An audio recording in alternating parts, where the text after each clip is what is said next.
All right, everyone. We have Alex Rotchke on today, and he's going to help me out talking about a new venture I'm on, looking for like a 5 to 30 unit. Alex is part of my Gator community and our Gator community and the CCC group that not many people know about. But he has been in the weeds of digging into a lot of apartments and multifamily. So I wanted to bring him on and talk about that. How you doing, Alex? I'm doing well, Paul. It's a pleasure to be here. I'm happy to talk to you. Yeah. So Alex is up in Michigan and he's just been hustling and getting a lot of information and learning so much. So we're gonna dig into this. You have a couple deals going on. So first introduce yourself and what you're Yeah, doing here. yeah, absolutely. So my name's Alex. But I'm 25 years old. Graduated from Michigan State about 3 years ago, 2.5 years ago, something like that. Currently work a W-2 job. So I work at Blake's Hard Cider Company, which is the number one independently owned hard cider company in the nation. Shameless plug there. And I'm also, like Paul said, am a real estate investor. So Paul and I are in a group that was at one point pretty much exclusively lender focused, but has since expanded into pretty much every aspect of acquisitions, dispo, seller finance, creative finance as a whole. And so where I've found my niche and my focus is on the large scale deals. So the multifamilies, the commercials, the conversions is where I'm spending a lot of time right now, as well as a little bit of business acquisition, kind of dipping my toes in that pool. But multifamily is kind of where I found my home and is why I'm here today. Yeah. And I mean I've communicated with you and on the group calls for I don't even know how long now. And just from where you started. And I'd say the biggest point before we even get into talking about multifamily that I love about you and what you've done is you just ask so many questions. You're not scared to ask the questions, even from like when you knew very little at all. You're like, well, tell me what I need to know. I'm going to go find it out. And you do. Yeah. So, Yeah. That's one thing before we get into it. For anyone that's watching, the biggest thing that you can do for yourself is to get a community. Have a community of people that that have the experience. Number one, that's probably the toughest part to find, but the people that you can ask those questions to. Like if I were to go into the co-living space, I would be probably calling Paul every other day or every day, asking him like, "Hey, what can I expect if I go in here?" And I know that he's going to give me a good answer about what's to come. So that's really been probably the biggest benefit to me in my journey has have that community that you can bounce those ideas off of and you can get that information from instead of scrounging through some internet loophole somewhere some way and buying some course whatever. Like the community is what's gonna get you there. yeah, I mean, we've have a great community, and the people that are in our community have a lot of experience, and then there's some with not a lot of experience, but we all work together, and it just works out. So, Yeah. you've been doing a lot with some projects in the multifamily space, and I just wanted to go through some of your acquisitions as far as getting to that point. I know we haven't closed the deal yet, but you've done so much work to get it to that point. So when you find a lead, somebody brings you something, where are you starting? Yeah. So when I start, the biggest things that you need in a multifamily standpoint or in something that's like 4 units or above, um, are financial statements. The financial statements are really going to allow you to weed out the good deals or the good leads versus the bad leads. Basically, the number that is king above all else is your net operating income. So your top line revenue minus all of your expenses, whether it's taxes, insurance, management, advertising, utilities, contracts, whatever they are, all of those subtracted from your top line revenue, that gets you your net operating income. That number is what an appraiser will use, what any bank will use to value the property at that moment in time. So that's what you need to use to value the property at that moment in time. And that's really where you get a gauge on whether or not something is worth pursuing or whether it's not worth pursuing. And Paul, we have in our group, we have kind of our own little buy box of what we're looking for. And if something doesn't meet that criteria, then I know I'm not going to have as much support going into this deal. So why would I even pursue it? If I want to go in on it my own, then that's great, but I know it's not going to be nearly as smooth as if I just stick with what I know will work and pass on what I know won't. So that net operating income is really what you're driving towards. And if you can get financial statements from whoever the seller is, that's phenomenal. And it will save you a lot of headache, a lot of, doing your own back end due diligence by looking at the market, and what will allow you to kind of move through all of the leads that come your way. Now, have you struggled to get some financial statements from some of these sellers? Yes. So right now, especially with the tightening up of the market, with banks kind of not lending as much, with prices kind of in flux on, where the market should be, sellers will often be locking their information, their rent rolls, their profit and loss statements, anything else. Probably not their pro formas, but kind of the things that you really need in order to analyze the deal. They'll lock that behind either a proof of funds, a schedule of real estate owned, a bio of the investors that are going to be coming to the table, and they'll demand oftentimes all three of those. And when you're dealing with a property that's they're valuing at 10 million and you need to be bringing 20%, 30% proof of funds to the table, and you don't have a community to support you, that's really tough to do. And so a lot of times you're relying on looking at the average market rents. You're relying on their occupancy percentage that they're telling you to see what sort of revenue they're bringing in. And then you're kind of ballparking all of the expenses just so that you can get to that NOI number and see if it's anything that you would be worthwhile pursuing. So it is pretty difficult sometimes to get all of the information that you need to truly make an educated offer via an LOI. I gotcha. Now, if you're struggling to get some of those financials because they're just not unlocking them before you even get what they're running, and you're looking for, I guess, comps on the market, what rents are, how, what are you looking for in a deal like that to say, okay, this is still worth pursuing for me to put this extra work in when I can't even get their financials just to see if I want to bring it to my network? Yeah, so it's definitely doable.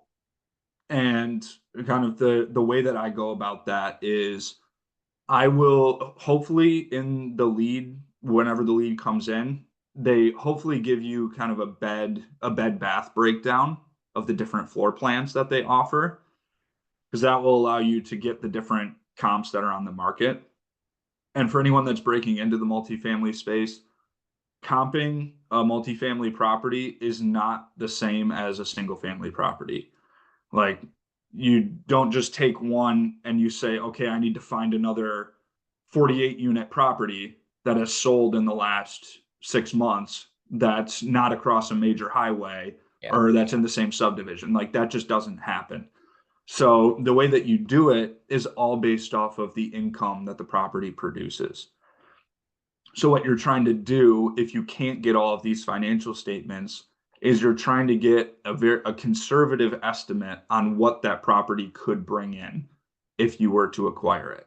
So let's say I had a 50 unit apartment complex that I'm looking at, and all of the bedrooms, or not all of the bedrooms, all of the floor plans were ones, one bed, one bath. I would then go on rent.com, apartments.com, Zumper.com, and I would look at all of the rental amounts of the properties that are available in that area of the apartment type, because you want it to be a like type. You would look at the average. of what those rooms could rent for.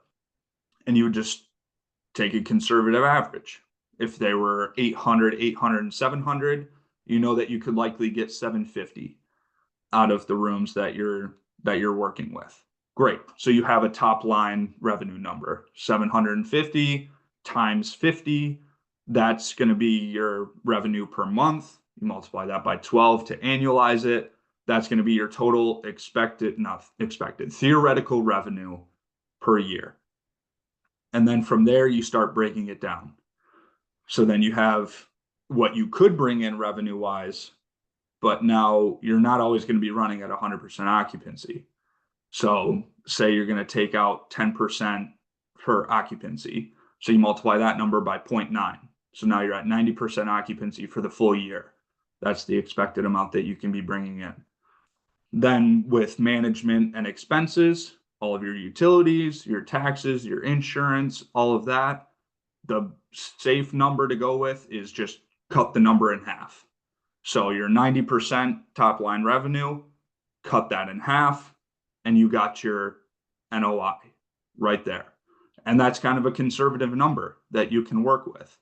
And then the way that you see what it's worth on the market at that moment in time, you use caprateindex.com, which is just a free website. You type in the zip code, hopefully you have that, and that will give you the average market cap in that area.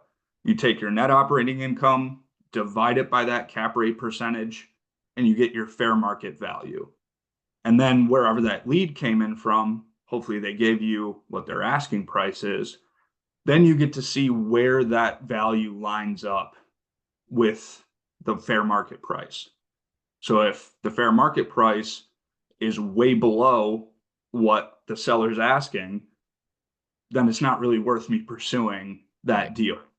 If it's way below the fair market price, then absolutely, I'm going to be sending this guy an LOI and we're going to be starting a conversation and seeing how I can work through whatever sort of needs he may have to start getting all of the financial information to actually start pursuing this deal. Gotcha. So you just mentioned something, LOI. So what is? Yep. So an LOI is a letter of intent to purchase. So that's one that I've had experience before where the LOI was sent out, but there was nothing on there saying that it was non-binding. Pretty much any LOI that you send out is just a discussion starter. It's something to tell the seller, to tell the broker if they're involved, that, hey, I have interest in your deal. This is non-binding. We're not going to continue with the exact details that are written out on this offer, intent to purchase.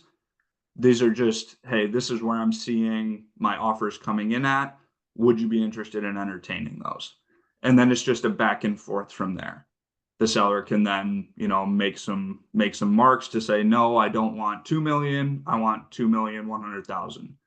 And then you say, okay, I'll give you 2,100,000, but 2 million of that is going to be at close, and I want you to carry back the remaining 100,000. And they say, no, I don't want to do that. This is what I want instead. And you just go back and forth and back and forth and back and forth until you get kind of the general terms of a purchase agreement in place. And then after that is when it would progress to getting into a purchase agreement and then starting due diligence. Yeah, because that's a lot different than the single family space, not just for comping. And we're comping single families off of the value of the house, not the income it's generated. But you have to really be taken serious. You're going to have to put an offer in. You're not just saying, "Hey, I want to buy it at this price." But Mm-hmm. since multifamily is a lot more in depth, you don't want to go through all that work if we're not even close, right? Mm-hmm. Yeah. Oh, that's right. Yeah. And so one thing, like just to kind of give you an idea of how in the weeds it can go, um, I mentioned that conversions are something that I've gotten into recently, and that's taking a pre-existing building that's been used for one purpose, such as hospitality, like a hotel, and then converting that over into multifamily. Now, that process can take a while. And the reasons for that is the zoning could be different. There could be different impact fees that are associated with it. The city may demand a certain requirements. Like all of those things are necessary for you to look into before even drafting an LOI. You want to know kind of what you're getting into and what costs are associated with all of that prior to getting into the LOI stage. And sometimes with the multifamilies that I've dealt with recently, is you can just go straight to the LOI. You can just kind of do your preliminary background stuff, look at the financial documents if there are any, and then just send out an LOI and say, hey, I want to start discussions around these numbers. And so there's based off of the different type of deal that you're doing and what the structure would be, that would kind of determine if you just lead with the LOI right off the bat or you do much more background due diligence before doing that. Okay. And even with an LOI, we're still to the point where there's no money being brought into inspections, EMD, due diligence, any of that, right? Yep, no money has been moved yet. No money is moved until a purchase agreement is signed and you open up escrow with any sort of EMD. Okay, so what have we been missing or that we haven't talked about that we want to get to before we're even, bringing funds to the table to actually get it under contract, start, putting our EMD down and due diligence, inspections and all that? Yeah, so it's a great question. And really, it's lining up all of your pieces before you even get into the deal. So that would be your lender if you're using one, and also any partners or key principals or sponsors that you may be bringing on board. So if the deal is of significant size, like a couple million or more than that, then likely if you're just getting started out, you're not going to be approved for a loan of that size. Even if even if the income that the property generates is so much that it covers the debt, like you're probably going to need somebody else on board. So then that's bringing somebody on who has the experience, who has the assets, and can co-sign on the loan with you. And what does that take? That takes educating them on why is this even a good deal for you to come in on? What is being offered to you? What sort of percentage split of the partnership is being offered to you? And if you're not willing to give up a significant amount of your ownership when all is said and done, then it's probably not the realm for you to be in. You should be starting a lot smaller with a 3 unit, 4 unit, 5 unit, something of that nature, so that you control a lot more of that equity. And then after you bring that person on board, this is assuming that we're going the traditional route, by the way, that we are bringing a lender on board. So then the lenders need to see that, and they need to see all of the financial statements that support their loan being covered and being paid year over year, month over month. So they need to see all of your financial statements from the property. They need to see the experience that you have. And if you don't have it, then the one that your sponsor or key principal has. They need to see all of your tax returns to see that you're legitimate. They need to see some sort of resume. They need to see a bio. They need to see all sorts of things in order to say, okay, we're actually going to initiate this loan. We're going to start the process. So then after that's all in line and you're rolling, you have your key principal, you have your partners, you have the lender on board to say, we're going to start this process. That would be the point of then signing the purchase agreement and moving into the actual due diligence phase. And that's where money would then start to be facilitated into escrow. Gotcha. And really, we're going to back up to something we talked about because it all ties into this. Now, we talked about finding your average cap rate in your market and going off of that. Now you found your cap rate, but sponsors, even if they're not bringing money with their experience, cost something. Well, that capital that you're bringing in costs something. All of these pieces cost something. So even though it might be average or better for that market and within the buy box that we're looking for say, our team or somebody else's team, it could really quickly turn into not such a good deal. Depends on how expensive all that costs, all that is, right? Yeah, so that's a great point too. And it's making sure that everybody knows where they're at in the partnership. So in the case that we're in with a lot of the deals that our group is going into, a lot of these are syndications Yeah. where everybody's chipping in a little amount here and there to bring up to the full down payment amount. And how that usually works is that all of that equity is preferred. So anybody in the general partnership who hasn't brought any money to the table but is bringing the experience, they're not getting paid out at all until the limited partners who have brought all the money and raised the capital have been paid out to what they're being promised. So it's making sure that the general partners know, and if you're trying to bring those partners in to raise that capital, you got to know that, hey, I might not be getting paid out this 6,000 in cash flow that this profit and loss statement is showing. All of that's going to my limited partners, and I might not be seeing a monthly check until year one and a half, year two, something like that. So that's definitely something to be keeping in mind, and it's also something to keep in mind to see where the rest of the investment market's at. Like, why would somebody be bringing money to put into my deal, getting a 7% cash on cash return with a solid amount of risk when they could be putting it into a CD at 5% that the government's offering? That's zero risk. Like, why would they do that? So then that question has to be asked. Like, if this is a 7% cash on cash return for my investors, that's not good enough. So Oh, now I got to make sure that I'm bringing opportunities that are 9, 10%, 11% cash on cash return to make it even worth it for them. Because then how else am I going to raise capital? So all of these things are to keep in mind before you even get into the deal, before you even sign the purchase agreement.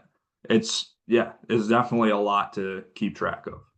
yeah. And I think the biggest thing in the market right now that, especially not that I've dug deep into my buy box yet, this is still pretty new. A lot of sellers, a lot of these older mom and pop sellers either don't have debt or have very little debt, or it's at great rates. You're not, you're, they're not realistic as far as what they're trying to sell the property for. They're like, well, I'm crushing it, or maybe they're not crushing it. They have problems, but they think that you're going to be able to come in where they're at, which Yeah. is not the case where we're at with rates today. So Yeah. No, exactly. So you use if you use that cap rate formula, yeah, that can get you what the average market price should be based off of the average market cap. But then you can also use it to see what type of cap rate they're selling at. yeah, So if you do the net operating income that they're bringing in and you divide that by their asking price, that gets you what cap rate they are marketing their property at. And a lot of times you see right now, there are some leads that have come my way where they're selling at like a 1 or 2 cap, which is just astronomical above the average market cap, which is at like a 7 or an 8. yeah. And it's just like, how do you, if, are you actually interested in selling this? Because Right. nobody's going to buy that right now. So then that's really where the creative terms come into play. And if they don't want creative terms, you just move on and you just don't even bother with those. And that's even under like class A, and we're not even looking at class A. We're looking at what, B and C. Like, Yeah, exactly. yeah. Exactly. Yeah, it's just sometimes it's just not realistic. And you just have to know that there are plenty of opportunities out there. And when something doesn't work, it doesn't work. And you just move on. Yeah, definitely. So Alex, if you don't mind, let's do a part two and talk a little bit about a couple of the things that you're doing right now.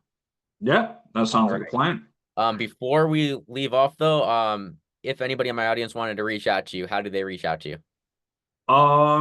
They can reach out to me. They can just honestly text my cell phone number. It's 734-223-5612, or I'll leave my email with Paul and he can put it in the description below. But yeah, always interested in seeing what you guys have going on. Always interested in talking some real estate deals, and I'm here to help in whatever way I can. Yeah, and he has people looking for, multifamilies all over the place. So if you're looking to sell something, he might have a buyer for you. Absolutely. Absolutely. Let's talk. All right, let's catch up on part 2.